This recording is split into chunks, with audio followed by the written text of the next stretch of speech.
Bismillahirrahmanirrahim.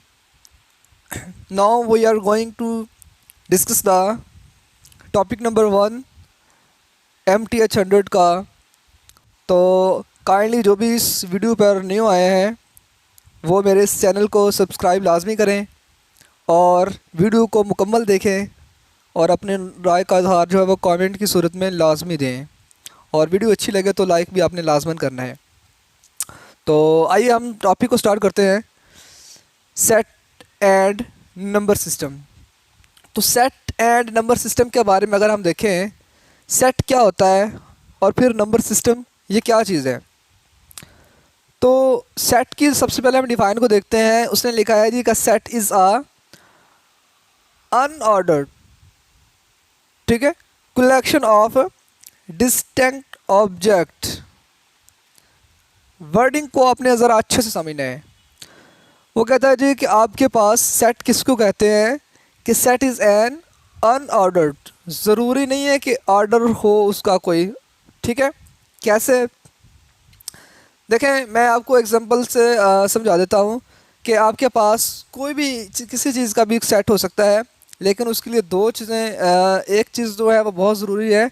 एक तो उसने कहा है कि डिस्टिंक्ट ऑब्जेक्ट हो, ठीक है। इसका मतलब होता है कि वो हर चीज़ वाज़े हो, ठीक है। लेट अस सपोज कि आपके पास कुछ इस तरह से है कि हम कह देते हैं जी बर्तनों का सेट ले लें जिसमें ग्लास चम्मच वगैरह आ जाते हैं, तो वो एक चीज़ का सेट आ जाता है। अब उसमें एक पहचान है। अब इस तरह फ्रूट का सेट ले सकते हैं आप। तो फ्रूट के सेट में भी हमारे पास क्या है, फ्रूट के सेट में तमाम तर जितने भी फ्रूट हैं वो तमाम तर उसमें आ सकते हैं। मतलब कि एक उसकी अपनी पहचान है, वाज़े है कि ये सेट किस चीज़ का है। सेट डिनोट करेगा उसके अंदर चीज़ें क्या होती हैं, सही है।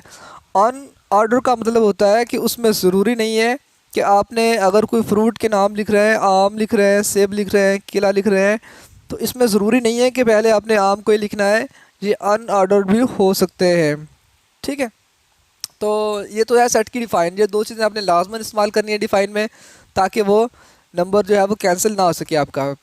तो इसके अलावा object in a collection are called element. तो जो उस एलिमेंट जो हमने सेट में नंबर लेके आने हैं, जैसा मैंने फ्रूट का नाम दिया था, वो सारे क्या होंगे, उसके एलिमेंट होंगे सेट के अंदर, ठीक है। इसके अलावा यहाँ पे उसने एग्जांपल दी हुई है कि each person living in Lahore is the element of set. तो ये सेट किस चीज़ का होगा, living a person of Lahore, पर लाहौर में रहने वाले लोगों का सेट। तो वो जो लोग होंगे वो उसके एलिमेंट होंगे, ठीक है। इसके अलावा जितने भी all town and Punjab province, तो पंजाब के अंदर जितने भी टाउन हैं वो तमाम उसके क्या है, एलिमेंट है, ठीक है। और उन तमाम टाउन का क्या है, एक सेट है।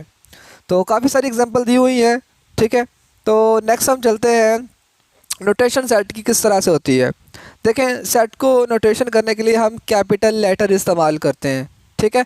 एलिमेंट को हम स्मॉल नंबरों से ज़ाहिर कर देते हैं, जैसा कि मैं यहाँ पे लिख रहा हूँ स्मॉल अल्फ़ाबेटिक्स, ठीक है, इंग्लिश के। तो जो सेट को डिनोट कर रहा होगा उसे अपने कैपिटल लेटर में लिखना होता है, ठीक है। ये शर्त है आपके पास। और दूसरी चीज़ उसने कहा है, मेथड उसको बताया हुआ है, the roster method of a specifying the set consists of surrounding the collection of elements with the braces, for example the set of containing, यहाँ पे उसने ब्रैकेट लगाना था। तो देखें, आपने उनको ब्रैकेट में बंद कर देना है जो आपके पास सेट होते हैं। सेट के बेसिकली तीन मेथड होते हैं। वो अगर नहीं बताता तो मैं इधर आप लोगों को बता दूंगा कि सेट को तीन किस तरीक़ों से ज़ाहिर किया जा सकता है, किस तरीक़ों से लिखा जाता है सेट को, ठीक है। उसमें डाटा किस तरह से जो है वो डाटा की टाइप जो है वो किस तरह से बयान की जा सकती है किसी भी सेट के अंदर। तो इसने यहाँ पे देखें सेट को 1 2 3 4 5 लिख के ब्रैकेट में बंद किया हुआ है। तो ये हमारे पास क्या है, ब्रैकेट में बंद करना एक हमारे पास रूस्टर मेथड है। तो नेक्स्ट उसने कहा है सेट बिल्डर नोटेशन। ये भी एक मेथड है सेट बिल्डर नोटेशन का। इसमें क्या होता है, इसमें हम किसी भी एलिमेंट को कैसे लिखते हैं, सच दैट की फॉर्म में लिखते हैं। अब ये सच दैट क्या है, देखें, जैसा कि मैं यहाँ पे लिखता हूँ कि एक्स, जबकि एक्स जो है ये एलिमेंट है नेचुरल नंबर का, ठीक है। तो एक्स जबकि एक्स रुकन है, मैंने कहा जी नेचुरल नंबर का। तो अब इसमें यहाँ पे देखें कि सेट बिल्डर नोटेशन कैसे है। तो इसकी एग्जांपल हम यहाँ से देख लेते हैं। जैसा कि उसने लिखा है जी कि x जबकि x जो है, ये देखें x जबकि x जो है छोटा है 6 से, ठीक है। और इसकी अगर काउंटिंग की जाए तो उसमें कौन से एलिमेंट आ जाएंगे कि 6 से छोटे जितने भी होंगे वो आ जाएंगे, ठीक है। जब तक उसे लास्ट में ये ना बताया जाए कि ये रुकन किस चीज़ का है, ये एलिमेंट किस चीज़ का है, नेचुरल नंबर का। यानी कि मैं अगर लिखूँ कि x जबकि x जो है ये क्या है, ये लेस है 6 से, एंड x जो है ये बिलोंग कर रहा है नेचुरल नंबर से। अगर मैं ऐसे लिखूं तो इससे क्या कौन सा आंसर बनेगा, नेचुरल नंबर 1 से स्टार्ट होते हैं, 1 2 3 4 5, 6 नहीं आएगा क्योंकि x लेस है। अगर मैं इसी के साथ लेस के साथ इक्वल का यहाँ पे लगा दूँ कि less than is equal to, तो देन मेरे पास 5 के आगे क्या है, 6 ने भी आ जाना है। तो ये जो मेथड है ना कि x जब के x वाला, इसे बोलते हैं सेट बिल्डर नोटेशन का, ठीक है। देन आपके पास ये इसकी उसने काफ़ी सारी एग्जांपल भी दी हुई हैं, ठीक है। आप इस एग्जांपल को देख सकते हैं। नेक्स्ट उसने कहा है कि डेफिनेशन है कि a set with no element, ऐसा सेट जिसके पास कोई भी सेट ना हो, मतलब कि वो क्या हो, खाली हो, एम्प्टी हो, तो उसे हम नल सेट का नाम भी देते हैं, एम्प्टी सेट का नाम भी देते हैं। इसके अलावा यूनिवर्सल सेट होता है जिसमें ऑल थिंग्स प्रेजेंट होती हैं, हम उसे यूनिवर्सल सेट का नाम देते हैं और उसे यू से डिनोट करते हैं, ठीक है। और उसको हमने यू से, मतलब कि अगर आप किसी भी चीज़ के बारे में एक सेट ले रहे हैं, काफ़ी सारे सेट ले रहे हैं या कुछ चीज़ें ले रहे हैं, तो 2 3 4 सेट को आपने डिस्क्राइब करना है, तो उसमें जो यू सेट होगा वो उन तमाम का इकट्ठा होगा, मतलब कि वो तमाम सेट पर मुश्तमिल होगा, उसमें हर एलिमेंट शामिल होगा, सही है। यू को हम यूनिवर्सल सेट बोलते होते हैं। तो जैसा कि ए बी सी अगर कुछ भी लिखा है ना, तो उसमें तमाम तार, ये देखें उसने बहुत ही बेहतरीन एग्जांपल दी हुई है कि all student at a virtual student, ये आपका यू सेट है। अब वर्चुअल स्टूडेंट में कंप्यूटर के स्टूडेंट आ जाते हैं, ठीक है। उसमें ये फर्स्ट ईयर लिखा हुआ है, सेकेंड ईयर लिखा है, या BS मैथ की कर लें, BS इंग्लिश की कर लें आप, ठीक है, तो CS के कर लें आप। तो ये अपने जितने भी स्टूडेंट होंगे वो आगे उनके अलग अलग जो हैं वो सेट हैं, लेकिन यू यानी कि ऑल स्टूडेंट ऑफ वर्चुअल उसका यूनिवर्सल सेट होता है। देन हम पढ़ते हैं सबसेट को। सबसेट क्या होता है, देखें अगर आपके पास एक ऐसा सेट हो, ठीक है, जिसे उसने नाम ए का दिया हुआ, तो ए सबसेट बी का, यानी ए सबसेट, इसे बोलते हैं सबसेट बी का। कब बोलेंगे, जब every element of A is the an element of B. मैं इसकी आपको एग्जांपल देता जाऊँ कि लेट अस सपोज आपके पास एक सेट ए है, ठीक है, उसमें एलिमेंट आपके पास है 1 और 2, ठीक है। अनदर आपके पास एक सेट है, उसके पास एलिमेंट हैं 1 2 और 3। तो ए के तमाम तार एलिमेंट बी में मौजूद हैं, लिहाजा ए जो है ये सबसेट है बी का, यानी बी से निकाला गया है इसको, ठीक है, अंडरस्टैंड। देन हम जो है अगर ऐसा ना हो कि उसके तमाम तार एलिमेंट उस सेट बी से बिलोंग नहीं कर रहे, तो हम उसे बोलते हैं कि वो हमारे पास सेट उसका जो है सबसेट नहीं है, ठीक है।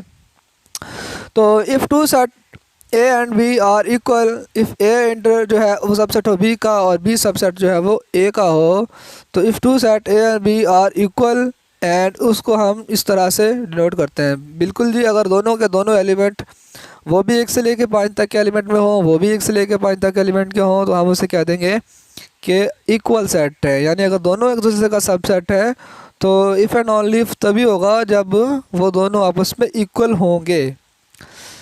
नेक्स्ट हमारे पास है जी इंटरसेक्शन। क्या होता है, इंटरसेक्शन में ऐसा होता है कि जो दोनों एलिमेंट में मौजूद जितने भी एलिमेंट होते हैं वो उसका इंटरसेक्शन होता है, ठीक है।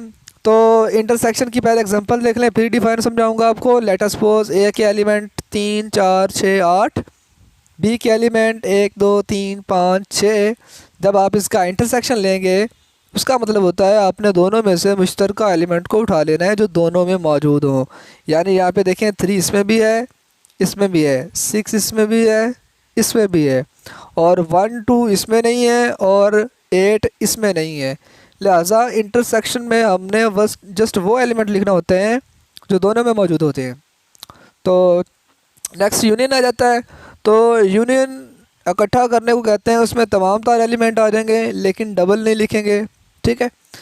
तो डिफाइन भी कुछ ऐसे ही है कि set containing those element which are the element of A and B, A में हो और बी में हो, ठीक है।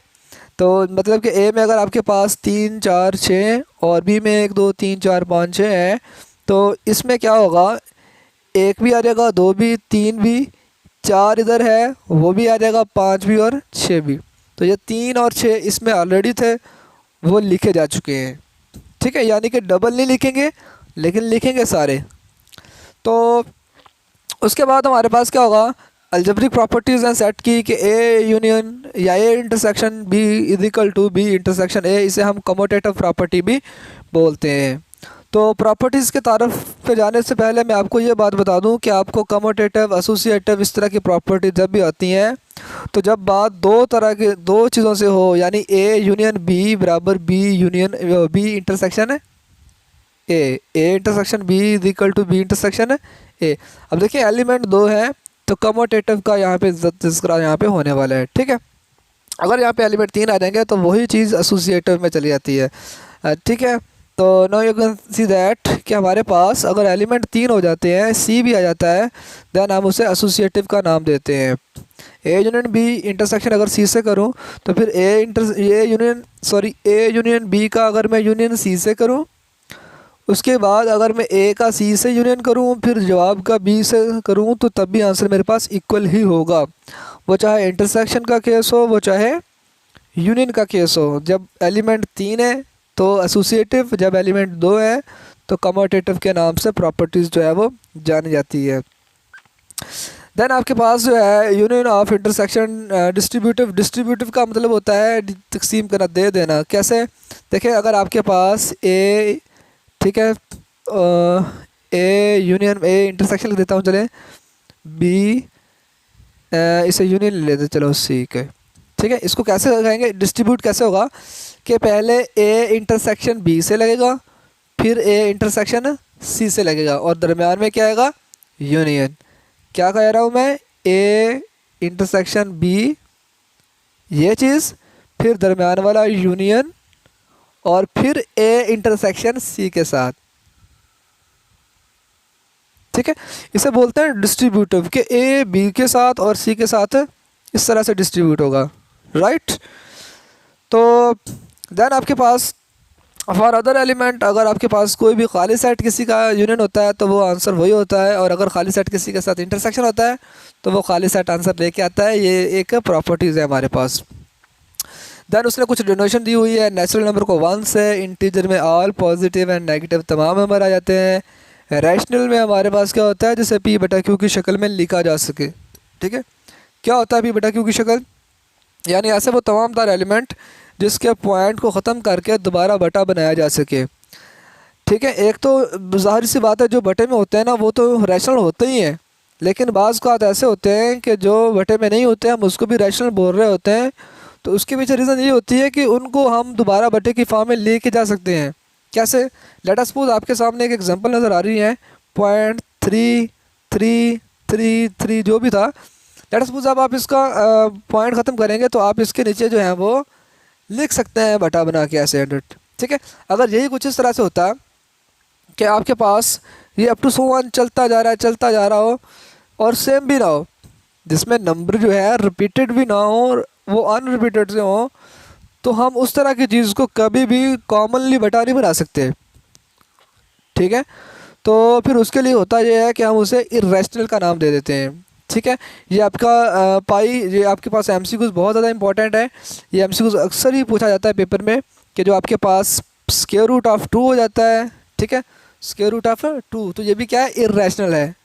पाई क्या है, इर्रेशनल है। ये दोनों एमसीक्यूज़ पेपर में मोस्टली पूछे जाते हैं, ठीक है। ये एमसीक्यूज़ के लिहाज से आपने इसे जहन में रखना है कि पाई, और ये आपके पास पाई की अलामत है, इसे उर्दू में पी आई लिखते हैं इंग्लिश में, एंड ये स्क्वायर रूट ऑफ 2 है, ये क्या है, इर्रेशनल है, ठीक है। लेकिन पाई को मोस्टली बाई बटा जो है वो 7 भी लिखा जाता है, ठीक है। तो ये आपने जहन में रखना है कि ये जो बाई बटा 7 है ना, ये आपका रैशनल है। ये हमारे पास अप्रॉक्सीमेटली हमने लिखा होता है ना, ये रैशनल है। अगर पाई की एग्जैक्ट वैल्यू को देखा जाए तो वो हमारे पास इरेशनल होती है। ये अपने जहन में रखना है इस चीज़ को, ठीक है। तो देन इसके अलावा हमारे पास जो है क्या होगा जी कि नेक्स्ट अगर में हम चलें नीचे तो उसके बाद आया था जी हमारे पास कार्डिनलिटी। तो कार्डिनलिटी हमारे पास क्या होती है कि a finite set has the countable number of element, पहली चीज़। दूसरा हमारे पास है कि infinite set at least as a many element as a set of natural number. तो यहाँ पर इसकी नोटेशन देख लें बस आप कार्डिनलिटी की कि आपने उसको मॉड की फॉर्म में लिखना होता है, ठीक है। तो इसके अलावा जो है उसने कुछ थ्योरी लिखी हुई है। उसके बाद आप सीधा कम्प्लेक्स नंबर पे आ जाएं। तो कम्प्लेक्स नंबर हमारे पास क्या होते हैं, कम्प्लेक्स नंबर को हम जो है इस तरह से लिखते हैं कि जब भी किसी हमारे पास ऐसा डाटा आ जाए कि जिसमें आयोटा का साइन नज़र आ जाए, ठीक है, इसे क्या बोलते हैं, आयोटा, ए प्लस बी आयोटा। तो आयोटा जब भी हमारे पास आ जाता है किसी भी क्वेश्चन के अंदर तो हम उस नंबर को, उस क्वेश्चन को कम्प्लेक्स के हिसाब से जानते हैं। इसमें ए जो है वह हमारे पास रियल नंबर है और ये जो बी है इसे हम इमेजिनरी पार्ट भी बोलते हैं इसका, ठीक है। तो जब भी इस तरह की चीज़ आ जाती है तो हम इसे कम्प्लेक्स नंबर के नाम से जानते हैं और कम्प्लेक्स नंबर को सी से डिनोट करते होते हैं। ये तमाम तार एग्जांपल जो है ये कम्प्लेक्स नंबर की दी गई हैं यहाँ पे, ठीक है। इसके अलावा जो है इसकी ये कम्प्लेक्स नंबर का क्या मतलब होता है, देखें आपने जितने भी वाव फॉर्म में पेयर पड़े होते हैं ना, 2 वाव 3, ठीक है। तो अगर आप इसको सिंपल लिखें तो वो बन जाता होता है 2 + 3 आयोटा, ठीक है। वाव फॉर्म ख़त्म करें तो वो कुछ इस फॉर्म में आ जाते होते हैं। जैसे कि यहाँ पे उसने ए वाव बी लिखा, वाव ख़त्म करेंगे तो नेक्स्ट टर्म के साथ आयोटा आ जाता होता है, राइट। देन हमारे पास ये कुछ इंपॉर्टेंट प्रॉपर्टीज़ हैं आपके पेपरों के लिए कि जब भी एडिशन करेंगे तो एडिशन में हम ऐसा करते होते हैं कि रियल का नंबर रियल से ऐड होगा, इमेजिनरी का नंबर इमेजिनरी से ऐड होगा। सब्ट्रैक्ट में भी ऐसा होता है कि रियल ने रियल में ऐड होना है, जिसके साथ आयोटा है उसने आयोटा के साथ प्लस माइनस होना है, ठीक है। तो मल्टीपल करते हुए मल्टीपल का हिसाब कुछ और है, मल्टीपल में हर एक ने हर एक से मल्टीपल होना है, 2 ने 3 से भी होना है, 2 ने 5 आयोटा से भी होना है, फिर इस तरह 4 ने 3 से भी होना है और 4 ने 5 आयोटा से भी होना है। तो आयोटा जो है वो रह जाएगा, लेकिन अगर आयोटा वाला आयोटा से मल्टीपल हो रहा होता है तो जैसे -4 -5 से ज़रब खाएगा तो माइनस का 20, फिर आयोटा का स्क्वायर बन जाएगा। आयोटा का स्क्वायर होता है इक्वल टू -1 के। आयोटा स्क्वायर किसके बराबर होता है, -1। तो वो इस -20 को पॉजिटिव 20 कर देगा। तो यही वजह है कि पॉजिटिव का 20 और ये वहाँ पर पॉजिटिव का 6 जो है वो 26 बन जाता है, ठीक है। तो बाकी सिंपल मल्टीप्लिकेशन है, आप इजीली कर सकते हैं। दैन उसने कॉन्जुगेट की अगर हम बात करें तो कॉन्जुगेट बहुत ही आसान है। इसका एमसीक्यूज़ भी आपको पक्का पेपर में आता है कि अगर आपके पास यही जो लिखा हुआ है ना ऊपर आंसर, मैं इसी का कॉन्जुगेट लेके बताता हूँ। अगर आपके पास 26 - 2 आयोटा है, आपसे कहा जाए इसका कॉन्जुगेट लेके बताएं, तो कॉन्जुगेट में आपने करना क्या होता है, आपके पास जो इमेजिनरी पार्ट होता है ना, आपने उसकी अलामत को जस्ट चेंज करना है। यानी आपने लिखना है 26 + 2 आयोटा, तो ये आपका कॉन्जुगेट हो जाता है। और इधर आपने इसके ऊपर बार लगा देनी है। जब हमने कॉन्जुगेट नहीं लिया तब आपने नहीं लगानी होती, ठीक है। जब आप इसका कॉन्जुगेट लेंगे तब आप जेड के ऊपर बार का साइन दे देंगे कि हम इसका कॉन्जुगेट लेने जा रहे हैं, ठीक है। तो इसी तरह ये कुछ डिवाइड वाले क्वेश्चन भी आ जाते हैं अगर, तो डिवाइड वालों में हम जो क्या कैसे करते हैं कि उसका ये कंसेप्ट होता है कि अगर आपके पास लेट अस सपोज ये आपके पास इस तरह ऐसा क्वेश्चन है, ठीक है। तो माइनस बटे की चीज़ को आपने देखना है, -1 -2 आयोटा, तो आपने -1 इसके कॉन्जुगेट से मल्टीपल करना होता है, इसे माइनस को कर देना पॉजिटिव, उसी से मल्टीपल और उसी से डिवाइड करना है आपने, ठीक है। तो फिर बाद में क्या होगा, ये ऊपर वाले से मल्टीपल होंगे और जो बटे वाले हैं ये हमेशा फार्मूला बनेगा a² - b² का, ठीक है। तो आप यहाँ पे देख सकते हैं, मैं आपको बता भी देता हूँ कि ये देखें ये दोनों a - b a + b वाला फार्मूला बनाएंगे, जिसके मुताबिक क्या होगा, -1 का स्क्वायर उसने से सिर्फ सॉल्व किया हुआ है, आपको सिंपल बता देता हूँ, -1 का स्क्वायर और -2 आयोटा का स्क्वायर। -1 का स्क्वायर पॉजिटिव का 1 मिलेगा, फार्मूले की माइनस वैसे 2 का 4 और आयोटा का स्क्वायर। आयोटा का स्क्वायर इक्वल टू -1 होता है, तो वो माइनस वाले 4 को पॉजिटिव करके 1 + 4 5 आंसर ले आएगा। ये आप देख सकते हैं नीचे 5 आ चुका है, ठीक है। ऊपर मल्टीप्लिकेशन करनी है, वो मैं कैसे करनी है वो मैं आपको ऊपर बता चुका हूँ। तो मॉडुलो कैसे लेते हैं? मॉडुलो लेना बहुत आसान होता है। आपके पास जो भी नंबर है आपने उसके अलग अलग कंपोनेंट का स्क्वायर लेके ऐड करके स्क्वायर रूट में लिख देना होता है। लेट अस सपोज उसने जैसा यहाँ पे लिखा हुआ था -2 + 5 अयोटा, ठीक है, तो ये 5 अयोटा, ठीक है। अगर आपने इसका मॉडुलो लेना है तो मॉडुलो का मतलब होता है मैग्नीट्यूड। आपने क्या करना है, आपने रियल का स्क्वायर लेना है यानी -2 का स्क्वायर एंड इमेजिनरी पार्ट का स्क्वायर लेना है। आपने 7 अयोटा नहीं लेके आना, अगर वो प्लस माइनस होती 7 तो आपने उसको भी 7 5 के ले आना था स्क्वायर में, क्योंकि मॉडुलो हमेशा जो है पॉजिटिव नंबर ही देगा। तो 2 का 4, 5 का 9 और 5 का 25, 25 और 4 29, तो 29 का स्क्वायर रूट आपके पास फाइनल आंसर आ जाएगा और यही उसने यहाँ पे दिया हुआ था।